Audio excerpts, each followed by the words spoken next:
Necə olur ki, bəzi şirkətlər illərlə zirvədə qalır, amma digərləri sanki bir göz qırpımında yox olur? Cavab əslində onların qurduğu o möhkəm müdafiə sistemində gizlənib. Mütəxəssislər buna biraz qəliz ad veriblər. İzolyasiya mexanizmləri. Amma gəlin sadələşdirək. Bu, sadəcə o deməkdir ki, elə maneələr yaradırsan ki, rəqiblərin sənin uğrunu heç cür təkrarlaya bilmir. Və bu mövzunu tam anlamaq üçün gəlin super bir bənzətmədən istifadə edək. Biznesinizi alınmaz bir qala kimi düşünün. Bu qalanı isə 3 möhkəm divar qoruyur. Gəlin o divarları bir-bir kəşf edək. Deməli, qalamızın ilk divarı – sirr. Məntiq o qədər sadədir ki, rəqibləriniz nə etdiyinizi anlamırsa, sizi necə kopyalasınlar ki? Mümkün deyil. Buradakı bütün məsələ uğurunuzun əsl səbəbini bir növ duman pərdəsinin arxasında saxlamaqdır. Yəni, bəlkə də bu illərlə qazanılmış xüsusi bir bacarıqdır, ya da bir-birinə elə mürəkkəb şəkildə bağlanmış sistemlərdir ki, kənardan baxan heç cür başa düşə bilmir ki, sizin o sehriniz hardan gəlir. Baxın, fərq göz qabağındadır.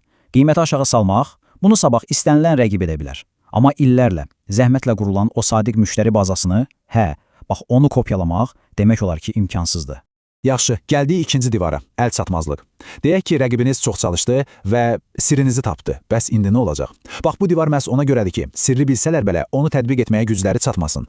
Bunun 3 yolu var. Birincisi, elə şeylər var ki, zamanla yaranır. Məsələn, möhkəm bir komanda ruhu. Bunu bir gündə pulla almaq olmaz. İkincisi, patentlər, müəllif hüquqları kimi qanuni qorumalar.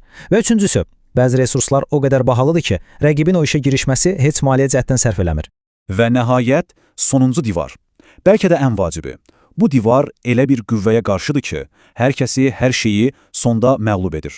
Bu, zamana qarşı müqavimətdir. Fikirləşin, bir ən son model texnologiya bir neçə ilə köhnəlir, dəyərini itirir. Düzdür? Amma möhkəm bir ad, güclü bir reputasiya, o, zaman keçdikcə daha da güclənir, daha da dəyərli olur. Əsl məsələ də budur. Zamanla dəyəri artan üstünlüklər yaratmaq. Amma bu güclü divarın çox kövrək bir tərəfi var. Reputasiyanı, yəni o yaxşı adı qazanmaq illər aparır, amma itirmək bir an belə çəkməyə bilər. Gəlin bununla bağlı real bir hadisəyə baxaq. İl 2010. Neft nəhəngi olan BP şirkəti tarixin ən böyük ekoloji fəlakətlərindən biri olan Deepwater Horizon qəzası ilə üz-üzə qaldı.